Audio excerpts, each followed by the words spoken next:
Objectif na biso ya parade ezalaka ngonga nyonso biso baye tolati sokoto na kombo ya président de la République na ministère na biso oyo etali police nationale congolaise ezali ministère de l'intérieur bapesaka biso orientation kouta na commissaire général ou commissaire provincial pour na kokisa biso baye tozali bakitani na bango lokola district pona kopesa biso mbela pona kubatela bato na biloko biaye yango wana esengaki tina yeke lokola bapesaki biso bâton de commandement banda le 27 avril 2024 tokokisi mbula moko yango wana tosengaki eke tosangana lisusu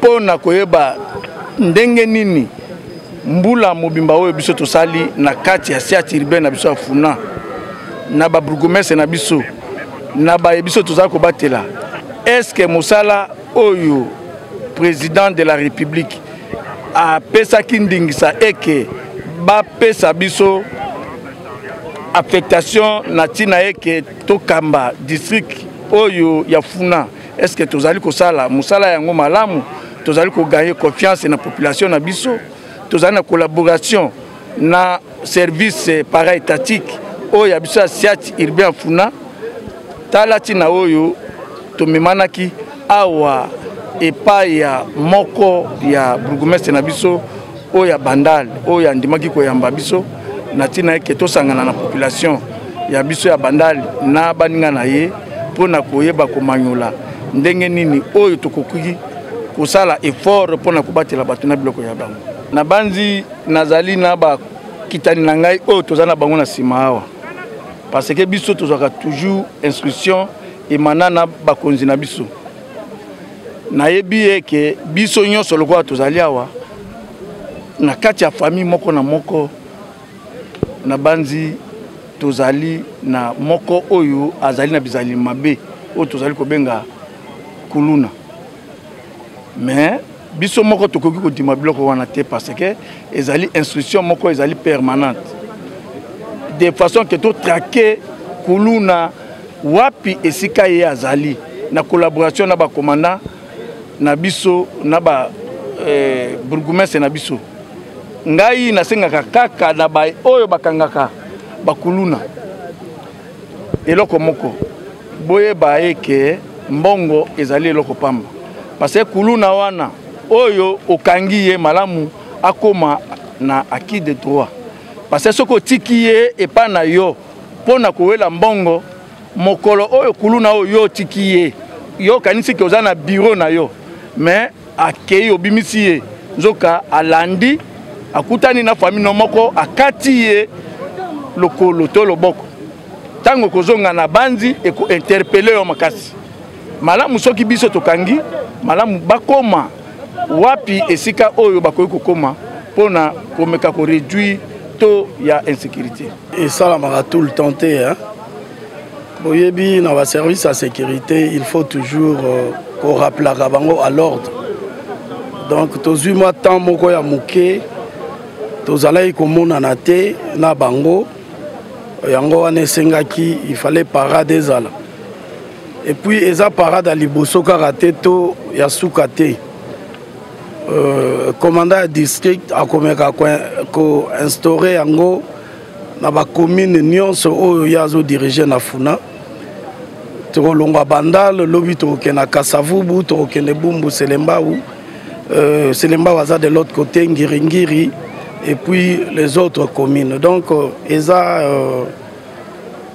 il fallait tout ça lango parce que il faut ba élément ya la police il faut toujours qu'on rappelle à bango à l'ordre par rapport à mission na bango oyo esengeli basala tout le temps na remarqué que na commune ya biso ya Bandal en tout cas ba policier mingi ba ebinga été mais ailleurs quand même basi ba yeba yango na profiter na présence nanga ne sikoyo pour anasa la présentation na yeba na pena lobela o tali tribunal nanga pour enfants Donc, le tribunal pour enfants est compétent d'abord pour juger et examiner tous les cas des enfants de 0 à moins de 18 ans. Donc, ils sont tous compétents. Il y a un travail en collaboration avec la police, avec le bourgmestre, avec les ressorts de Kalamu. Donc, nous avons 5 communes, nous avons Bandal, nous avons Kasavubu, nous avons Bumbu, nous avons Selemba, nous avons Bisomoko Kalamu. Il y a remarqué que nous avons une collaboration directe vraiment makasté na Bandal. Il y a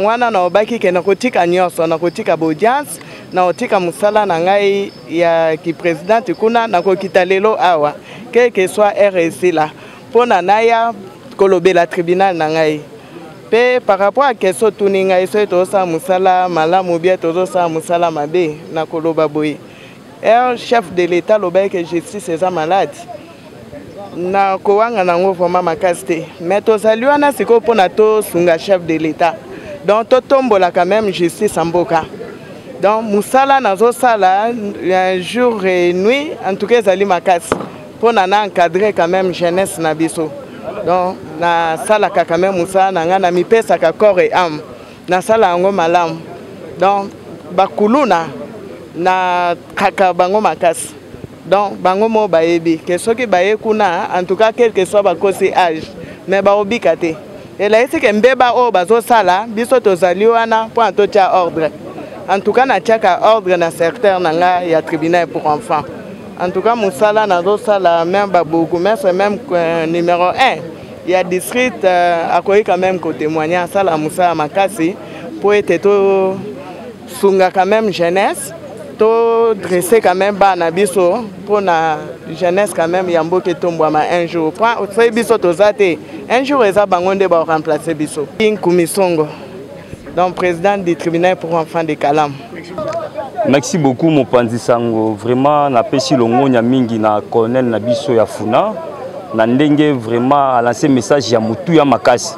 Parce que à chaque fois, on doit travailler avec la police. À chaque fois, à soutenir la police. Na ndenge ya kopesa pe info na niveau ya parking. Koyebisa bana na nganyo surtout ya ville ya ça à chaque fois. Il faut soutenir la police, soutenir le chef de l'État. Pour soutenir la police, chef de l'État, il y a qu'à encadrer place où il y a na parking na yo ko tiami tuka vraiment en ordre parce que moto aleki l'État zate. O nyoso ko tiama to imangongi ngai moko na ebisaka colonel faut ko kangaye. Ceux qui a kangami après quelques jours temps a bima reçoit leçon. Donc wana pende za rien à commenter, ça intérêt et développement ya mboka na biso. Monsieur Passine Koyi, Akao, président provincial ville de Kisasa Chako. Bon, nayoki vraiment doléance wana ngai na nous namona te ou bien namona te que membre à Chako a matisi pris parce que à Chako aza mukolo mutukate. Ceux qui receveur ya matisi pris naé à Chako doit appeler la police pour le kotia mutu wana maboko. Ceux qui membre à Chako a commis comme a pris et la police aussi faut attirer maboko. Donc, il y a un point de soutenir parce que le gouverneur de la ville, Daniel Bumba, a boyaki Makambouana. Donc, ceux qui membres à Chako et qui a salé le Koana, il faut vraiment police à Maboko, ceux qui ont preuve tangible les alliés et n'a pas sanctionné à Bango. Bon, à Chako, la ville a géré 10 500 membres. 10 500 membres dans la ville à ça. Donc, bateau, sali réputation à Chako. Pas de problème et tu peux acquiser bon niveau de la justice parce que l'État doit mettre rien surtout pour le retirer bon maboko et tu éviter l'État de sanctionner bon.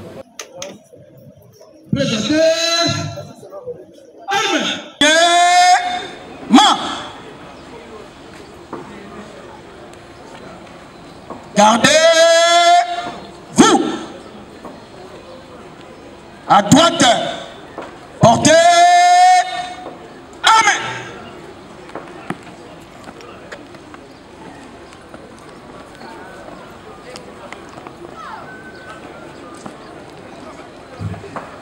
Messieurs le commandant second, commissariat urbain de la FUNA, en charge d'appui et gestion, mon colonel, les unités de la FUNA sont rangées pour vous accueillir et vous rendre les honneurs à l'occasion de la parade de ces jours.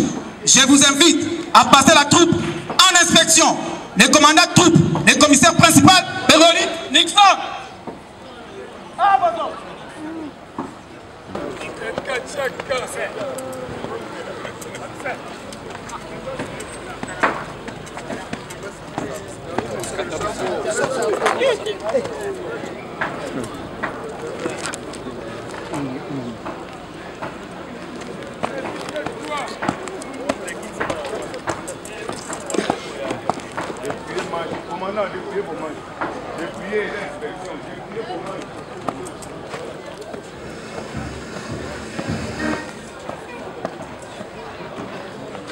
Gardez-vous. À droite, portez armes.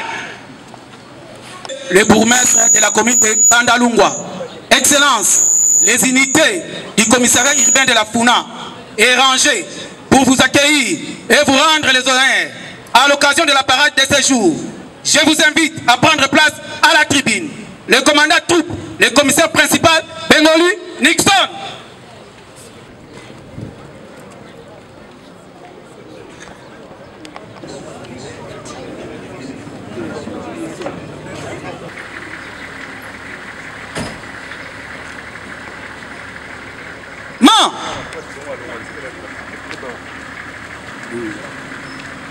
Gardez-vous. Messieurs le commandant commissariat urbain de la Funa, mon colonel, les unités de la Funa sont rangées pour vous accueillir et vous rendre les honneurs à l'occasion de la parade de ce jour. Je vous invite à passer les unités en revue. Le commandant troupe, le commissaire principal, Bengoli Nixon.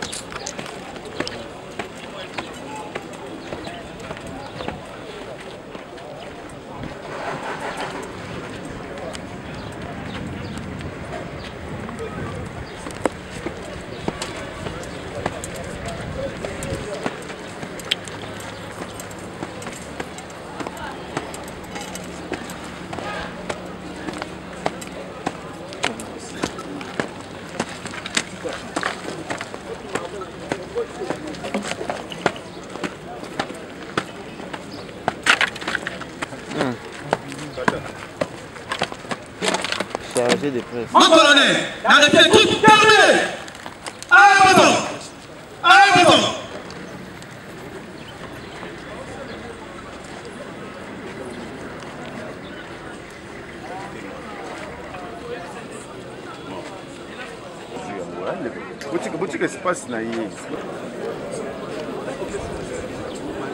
Sont les chrétiens, ils savaient bien que Jésus est né. Il a fait son travail avec les apôtres et après il est mort. Maintenant nous parlons de l'histoire de la résurrection. C'est-à-dire quand Jésus était ressuscité, il y avait Marie Magdalene et Marie sa mère qui passaient chaque fois au cimetière pour vérifier l'état du corps de notre Seigneur Jésus-Christ. Mais 3 jours après, quand ils sont arrivés au cimetière, ils ont trouvé que le corps n'est pas là. Les 2 personnes qui se retrouvaient là, comme les anges, ont annoncé les nouvelles que Jésus est ressuscité. Vous le cherchez ici. Il est à Jérusalem. Ça, c'est pour la première fois pour l'annonce de la résurrection de Jésus. Par après, les 2 apôtres qui faisaient le chemin vers Emmaüs se posaient aussi des questions. Comment la personne qui était trop puissante, à qui on a mangé ensemble, il faisait des miracles, il faisait tout, mais comment on l'a tué? Que ferons-nous maintenant? Les apôtres aussi murmuraient entre eux. Et pendant qu'ils murmuraient sur le chemin d'Emmaüs, Jésus les a apparus. Et non, qu'est-ce que vous parlez ici? Et il a eu aussi à partager quelques paroles avec ses 2 disciples. Pas de commentaires à ce niveau-là. Ceux qui sont des chrétiens savent bien l'histoire. Mais nous revenons dans notre sujet de ce jour. Nous voulons dire ceci. À ce qui concerne Dieu, Dieu donne des missions aux gens silateurs. Comme il avait donné à notre Seigneur Jésus-Christ la mission, qui est l'homme qui avait péché dans les jardins d'Éden. doit retourner encore avec son alliance avec Dieu. Et Jésus était venu pour planifier cela. Jésus s'est sacrifié, corps et âme. Il a vécu la mort, il a vécu le péché. Et il est ressuscité. Voilà, pendant la résurrection, quand il a passé à toutes ces étapes, et il a reproché les apôtres qui étaient restés 11, puisque pendant ce temps-là, Judas n'était plus encore là. Quand il a trouvé les 11 sur la table, il a reproché les 11 là. Et vous aussi, vous doutez de ma résurrection. Mais je vous disais ça. Vous connaissez ces choses plus mieux que les autres. Mais comment vous avez encore mis le doute en fond de vos cœurs? Alors voilà, il faisait reproche, puisque les apôtres, ils étaient mieux informés, puisqu'ils les avaient préparés pour annoncer l'évangile. Mais ils ont eu peur, puisqu'on l'a tué, et ils avaient peur que non, comment ça va passer. Or que lui disait par parabole,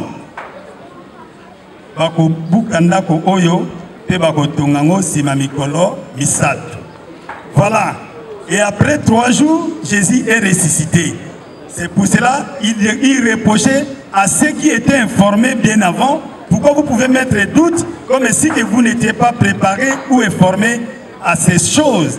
Voilà, en fait, c'est pour ça qu'il y a eu reproche, puisque les apôtres avaient réussi la mission de continuer l'évangile de notre Seigneur Jésus-Christ. Alors, voilà, Jésus a reproché les disciples. Et qu'est-ce que nous voulons dire pour aujourd'hui? Toutes les autorités qui sont ici, civiles, tant que militaires et policières, ont une mission. Et la mission qu'ils ont réussi, c'est Dieu qui l'a élevée. Nous ne pouvons pas mettre en cause leurs instructions. Nous ne pouvons pas mettre en cause leurs commandements, puisque c'est Dieu qui les a élevés. Lorsqu'ils sont en train de nous confier des missions, nous devons exécuter les missions qu'ils sont en train de nous confier au sens de leur vision ou au sens de la vision de celui qui a les commandements. Voilà, nous ne pouvons pas mettre en cause ou en doute ce que les autorités du pays sont en train de nous instruire, puisque nous n'avons pas la vision du pays plus qu'eux. Et ils sont destinés par Dieu, ils sont élevés par Dieu, ce sont eux qui ont la vision du pays. Nous devons que se soumettre et se conformer à leurs commandements. Pour ne pas prendre beaucoup de temps, nous devons tout simplement comprendre que Dieu donne aussi les instructions à ceux qui sont sur la vie chrétienne, et l'État aussi donne les instructions dans son commandement pour ce monde. Alors pour être un bon chrétien, vous devez respecter les autorités du pays et vous respectez Dieu le Créateur. Voilà, en fait, c'est ça ce que nous pouvons tirer comme leçon du jour. Et nous allons demander au commissaire qui est à côté de moi de clôturer avec une chanson religieuse que tout le monde comprenne bien. Et après, je vais prier encore pour clôturer. Amen. Namo nayo Yesue. Namo nayo Yesue. O naembela Yesue. O naembela Yesue. O yozali Nzambe. Amen. Alléluia. Alléluia. Amen. Alléluia. Amen. Alléluia. Alléluia. Alléluia. Oh yembela. Oh kumisa. Oh yembela. Oh, alléluia, amen. Les circonstances du commandant district.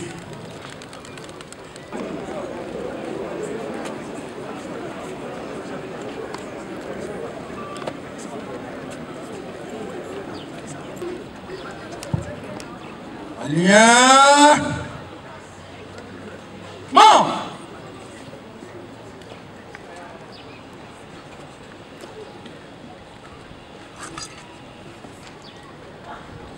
Regardez.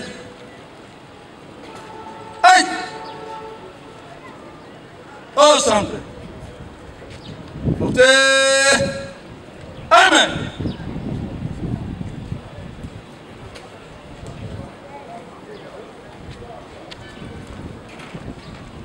Alors, bien. Repos. L'autorité politico-administrative, quand même, comme Kakolim Sapso, na moi retard au Tikoso. Bandi biso na bino outil na musala au bino boye. Nazali service commandé oyo bapesa biso ya mwana tosali nanu oyo ya biso ya liboso nde tozongeli oyo ya biso. Musengi bino olimbisi. Tozali kokende na kati ya 3 points. Pona musala oyo uta biso na bino bapesa ki biso na etando ya biso ya siat ebe ya kuna. Soki tozali na bonne mémoire biso bari toyaki ba commandant siat na ba commandant siat ebe to totaliser une année liboso ya ba commandant liboso ya ba bourgmestre liboso ya ba procureur liboso ya ba chef du quartier oyo ya biso ya siat ipe ya funa parce que tobandaki mosala biso na bango depuis le 27 avril 2024 uta tobandaki mosala tokokisi déjà une année yango wana tosangani awa mpona kozongela lisusu babourgmestre na biso kozongela lisusu chef wa quartier kozonga lisusu population na biso oyo biso moko tozali kokamba na kati ya etando ya bango soki réellement tozali koganye confiance na kati ya siat urbain na biso soki mpe toganye confiance na bango te tokoki mpe kosola na bango nini oyo ezali kozanga mpona tomeka kosala effort mpona kobatela bato na biloko ya bango.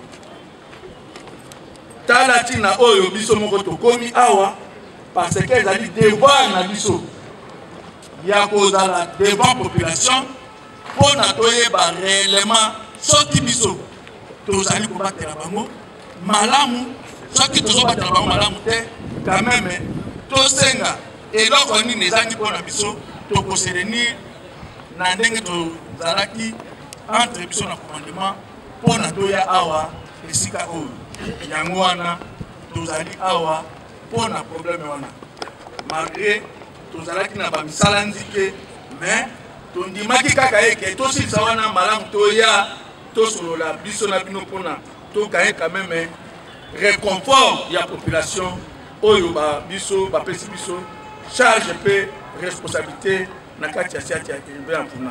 Deuxième point ezali problématique oyo bakonzi oyo biso bazali kobeta 7 na kati ezali mpona problème ya bamarché pirate problème ya assainissement baparking na kati ya bacarrefour lokola bavictoire bamolar bapongabi ainsi de suite na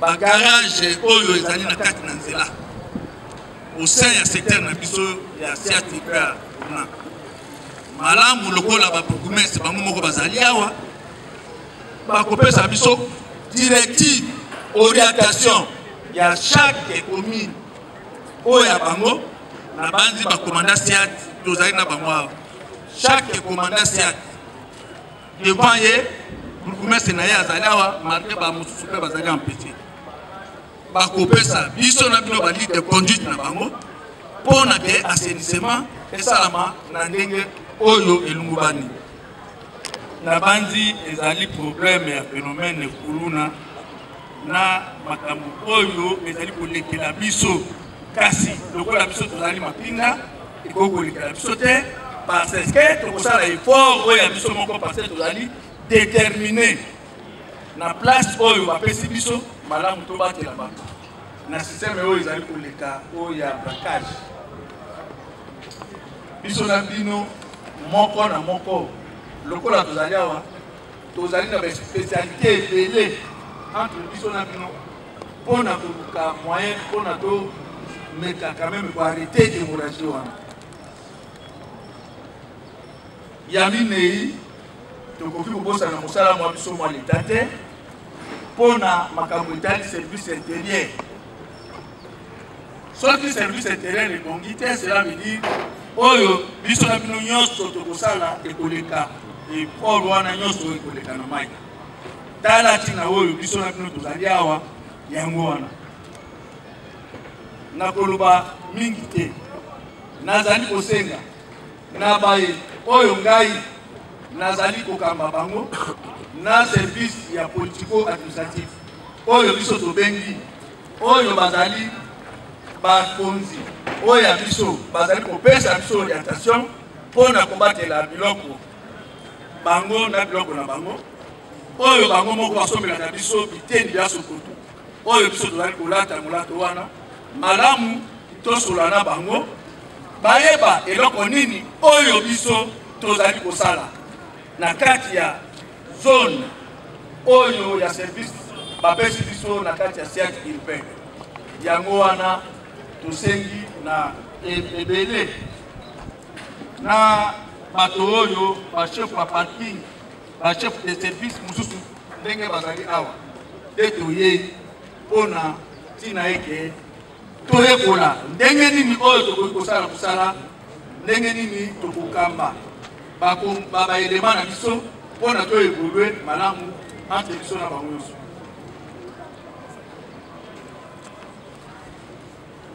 Mpona problème oyo etali enseignement etali bamarché pirate etali nini ezali ordre déjà basi bapesaki biso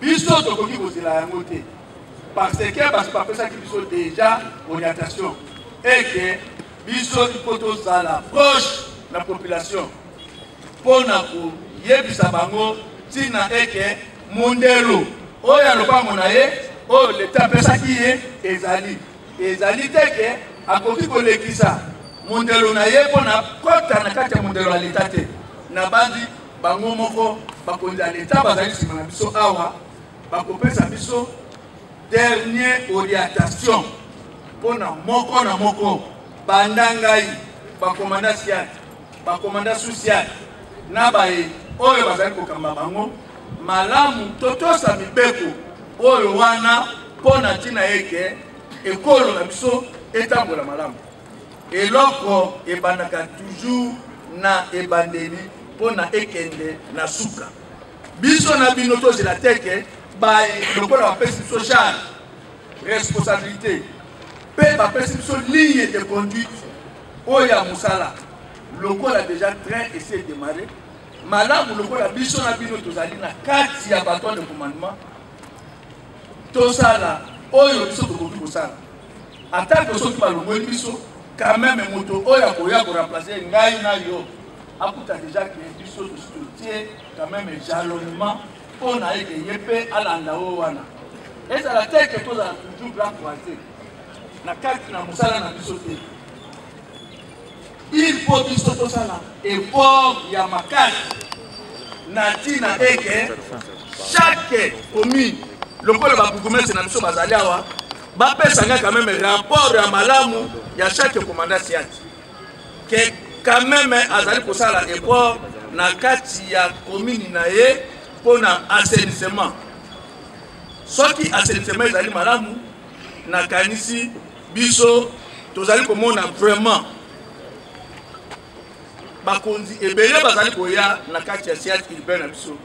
Donc cela veut dire que cette urbaine abisso ezali quand même cette urbaine moko ezali pilote makambo nyonso ebandaka kaka na biso mais malamu biso tosala effort wana de façon que togaye confiance na population togaye mpe confiance na bakonzi na biso oyo bazali kokamba biso mpona ntina eke biso mpe tozala malamu na kati ya mosala na biso tokoki konéglige babourgmestre na biso te parce que bango bazali ba témoin direct na oyo biso tosalaka devant bango mpe basalaka barapport na bango entre ngai na yo oyo ozali na kati na commune ya bourgmestre moko na moko azali koyeba façon nini oyo biso tozali kokamba commune na ye. Est-ce tozali koobéir na bango pona ke mosala na biso etambola malamu na yebi te. Biso na bino motema na biso ezali kaka témoin. Ba procureur bazali awa. Est-ce que bino ba OPJ bozali ko transmettre dossier vraiment ndenge bango balingi yango pona tina eke bato basambisama na kati ya malamu na kati na PV tozali ko transmettre oyo penza oyo esengeli ke to transmettre yango kuna biso na bino tozali pont oyo ezali korelie likoloti na se yango na tozali kosenga tina eke biso lokola tozali awa tosala mosala na ndenge moko ya malamu malgré touti na balabala na tina eke tosala mosala mosusu kasi ezali devant na biso tokozala un peu près tina eke banda tongo tovandi awa mais toloba makambo moko ezali très capital na tina eke tosala mosala malamu. Soki biso tobengaki bato oyo bachef ya parking ya nini soki bato ya parking wana na tina eke achako na tina eke tozali devant babourgmestre lokola bazali awa bino bozali na kati ya secteur ya kuna tozali koloba na bamotocycliste tozali koloba na bato ya taxi tozali koloba babourgmestre bango oyo bazali devant biso bakopesa biso esika oyo net lokola na secteur ya Victoire ya Mola ya Pongapi Bongolo ya université esika oyo Carrefour ezali soki policier ndenge biso na bino tozali awa oyo akomona chargeur ke azali ko charger na kati ya balabala. Mes frères na yebite soda bapesi yo molato oyo pona kotia discipline. L'État apesi biso na bino monopole wana devoir wana ezali mbongo apesi biso pona ke soki moto atosi te okangi ye otaxe ye okati ya amende de façon ke mbongo ekota na kati ya kesi ya l'État. Bati Carrefour teke pona ekoma parking ezala arrêté Rond-Point Victoire. En tout cas tosala assainissement na kati ya Rond-Point Victoire baye bazana na kati ya Bongolo baye bazana na kati ya Bandal Mola baye bazana na Rond-Point Pongapi bato bazali na Mombonda en face ya Palais du Peuple na bandi nazali koloba devant bino yango wana tobengi ba changer bango wana baye tokosenga ne ba bourgmestre chaque place batiela bango peut-être ba esigne pona eke tokoka koyeba soki nani azali kosala nini soki nani azali kosala nini wana ezali mosala na biso te wana ezali mosala ya service ya politico administratif bango nde bakopesa biso espace oyo ke esika oyo parking ekozala te esika oyo moto ekoki kotelema te parce que bazali kopinga biso basoda bapolisier soki tokangi moto ya moto ekomi neti lokola ke ezali trakaseri mais na ndenge ye azobandela Rond-Point Victoire bakonzi ebele bazali kobanga kotambola koleka na Rond-Point Victoire mpona systeme wana bato ya moto bazali kotia encombrement na yango tozali kosenga na bourgmestre nyonso oyo ayebi ke Carrefour na ye ezali apesa biso limite oyo ya parking oyo ya arrêt ya nini peut-être ba service na bango ezali nzike wana azali pe na bato ya transport wana peut-être bakopesa ye limite wana na ntina eke secteur na biso ya kuna ezala pe na ndenge moko ya malamu. Mes frères compagnons d'armes,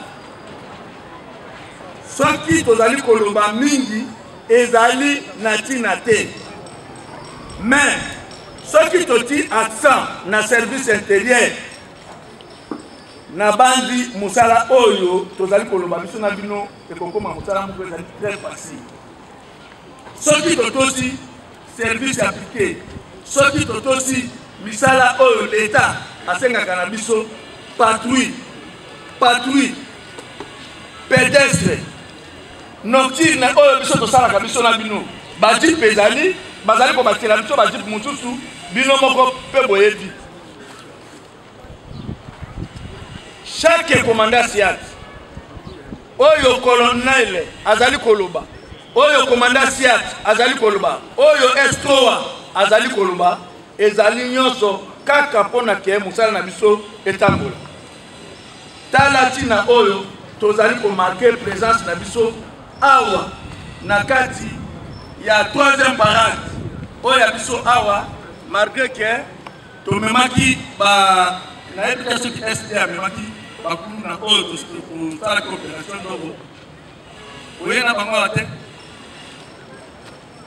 malgré lelo misala elekaki biso makasi na bandi pona kosukisa nazali kosenga na biso na bino na inane oyo biso na bino tosali tomeka quand même kosala effort oyo makasi boyebili de conduite nini oyo chef de l'État apesaki biso, boyebili de conduite nini oyo ministre intérieur, conseil provincial, conseil général oyo apesaki biso.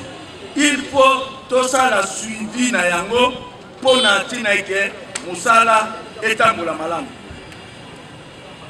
Pona yango na bandi ezali 2e année na biso oyo tozali ko atame biso na bino, tozali nano na kati ya cercle urbain de Funa, tozali nano na kati ya bâton de commandement, tozali kosenga nazali kosenga kaka bonne collaboration biso na bino pe na ba bourgmestre na ba chef de quartier na ba chef de ville, même service nyonso oyo pareil kati oyo ezali na kati ya district ya Funa, tomeka kozala na bonne collaboration na bango pona mosala na biso etambola malamu. J'ai dit et je vous remercie.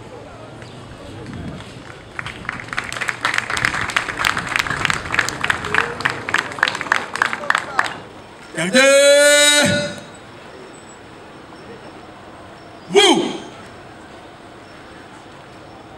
ensemble, présentez Armée.